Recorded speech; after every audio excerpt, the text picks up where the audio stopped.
Girlfriend, you click this because you think your man is toxic. Oh my God, I'm so sorry. But we are going to get to the bottom of everything. At the end of the episode, there's going to be questions for you to answer just to confirm, because we want this to be personalized to you, girlfriend. I am going to go over the exact difference between a toxic relationship and a healthy one. Girl, you will find out if that man of yours is ruining your life. I refuse to let men ruin women's lives anymore. It just became my mission to put an end to it. Yay. These are the telltale signs that your relationship is toxic compared to a healthy one. And honestly, girl, some of them might surprise you because it's not always as obvious as you fucking think. Your nervous system and your body will try to tell you that this man is no good for you. You will get this feeling of overthinking fucking everything. These men are very good at manipulating us, okay? But we're no longer being manipulated, bitch. The fuck? When you have been used to toxic relationships, you don't understand the difference. If you've ever questioned whether you're enough, if a man's ever made you feel like you're not enough, or you just simply avoid doing things purely because he gets mad, not as in I respect my man, but as in my man doesn't respect me. So if I don't conform and do as I told, and stay small and be in a box and keep quiet, he won't respect me. But even when I do that, I will still never be enough. That's tactic number one of a toxic man. You will never be enough. If you feel drained after conversations because he'll never seem to listen to your point, it'll always feel like a competition and he has to come out on top. You will always lose. You will always feel like you have to apologize or tiptoe around to make sure that he's comfortable. This is the thing about toxic love that will really fuck you up. It will often feel deeply passionate and so very intense. You start losing touch with everything else around you because you're so focused on this relationship that is the center of your universe. Eventually, your life with a toxic man will begin to get really small. You'll lose that foundation that you have slowly, piece by piece, because you'll be all consumed in the drama of your relationship. Your world will center around the drama of this relationship, which means you don't have time to focus on your passions, your health, your friends, your family, your career. All you have to do is focus on pleasing this man that is actually unpleasable, okay? When there's a man in your life, make sure you keep everything else around you too, so you have a stable foundation and it's not gonna collapse over a man, right? Your friends, your family, your hobbies, your career, your passions, things you love, your fitness, your health, your education, crucial. You'll constantly be on the back foot, as in, you're too sensitive, you're too much, you're too emotional. It'll never be straight up that you can just bring something up and have a conversation with it and figure out the problem. It'll always be you being dismissed. He's allowed to express himself, he's allowed to bring stuff to you, he's allowed to tell you what to do, but you will be readily dismissed if the shoe is on the other foot. And the thing with that is you're never gonna be able to fully be yourself.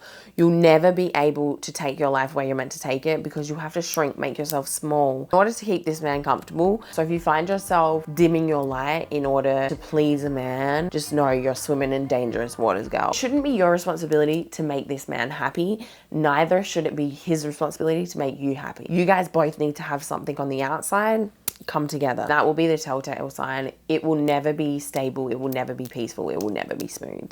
You guys will never be able to resolve anything. There'll be so much resentment towards each other, and you'll end up being so spiteful and vengeful and hateful, and you actually take on board that too. So don't think that when you're around a toxic man that you're not going to become toxic yourself, because you actually do, and you take on those tendencies. I know I did with my ex, because I learned that I had to do that stuff in order to survive. I'm not saying that I was ever perfect either, by the way, because I have a very strong nature and a stubborn attitude, and that's something that I've had to work on to have a healthy relationship now. But with my partner now, he's happy to work through things with me. Not that there's anything to really fix, what do I do? But it'll always feel safe and stable and peaceful enough for me to be able to bring something up, for me to be able to be myself, for me to shine my light where he won't dim it.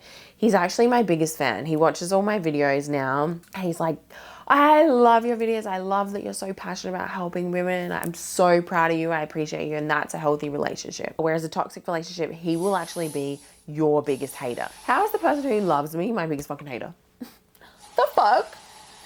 Also, with a healthy relationship, when your boundaries are stated, they will be respected. And you also won't have to perform for respect or love.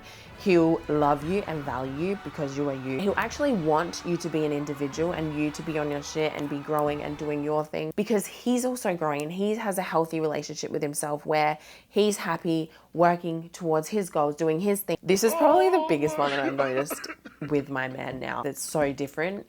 I feel so seen. You will feel so seen for who you are. I can be the ugliest, most disgusting, weirdest, lunatic version of myself.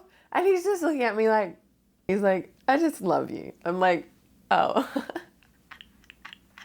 And when I tell you weird, it's weird, okay? It's stuff that I would not do in public.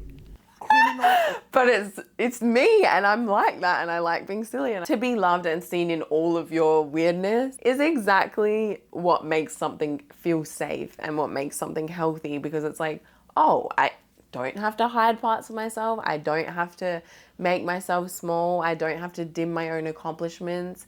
You're actually happy for me. You're actually proud of me. You actually love me in all of my fucking weirdness.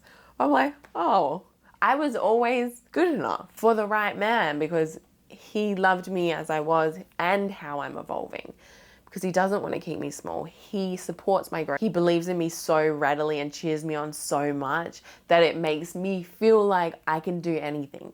And he says the same for me. I give him so much motivation and I help him so much in his personal growth and development. He's never met any woman like me, because most people drain energy. We can have a beautiful, healthy relationship that isn't codependent on one another.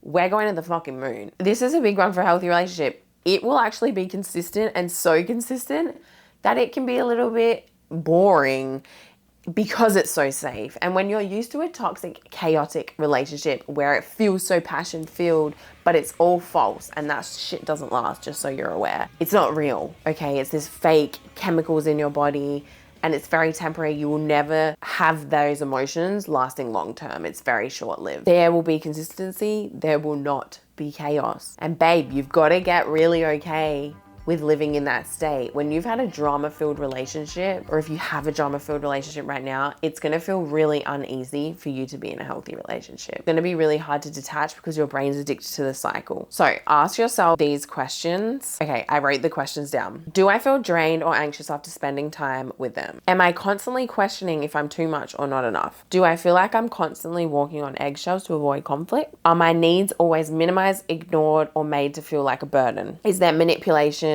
like guilt tripping or gaslighting? Do I often feel confused about what's real and who's at fault? And do I often just feel confused in general? Do I have to shrink myself or stay silent just to keep the peace and keep him happy? Do I keep hoping they'll change even though the pattern still repeats and even gets worse? Because that's the thing, baby. It is a cycle, and it's only going to be over when you decide to stop. Because it doesn't get better, and they can make all the false promises in the world that they will get better. But babe, it gets worse, because you know what they think in their head? They go, well, she's allowed this, she's allowed that. And they think so low of you that you'll never leave. So they just keep treating you worse and worse, because they're like, well, I don't have to treat her good. She's gonna stay anyway. You have to respect yourself and love yourself more than you love that fucking man, because you are worthy and you are deserving of a good, healthy relationship where you're seen and valued.